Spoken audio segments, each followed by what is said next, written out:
Good morning বন্ধু বান্ধৱীসকল।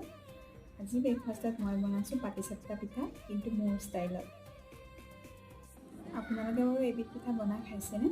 যদি খোৱা নাই এনেদৰে খাবচোন, বহুত টেষ্টি লাগে। মিশ্ৰণখিনি মই বনাই ৰাখিছিলোঁ আৰু সেইখিনি সময়ত ভিডিঅ'টো কৰা নহ'ল, চ' ভাবিছোঁ কৈ দিওঁ।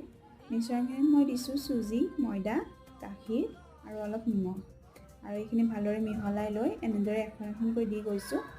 আৰু এয়া যে ওপৰত দেখিছে, সেয়া হৈছে নাৰিকল আৰু গুড়, আৰু এইখিনি ভালদৰে মই মিহলাই ভাজি লৈছিলোঁ, আৰু এয়া এখন এখনকৈ ৰেডি কৰি লৈছোঁ।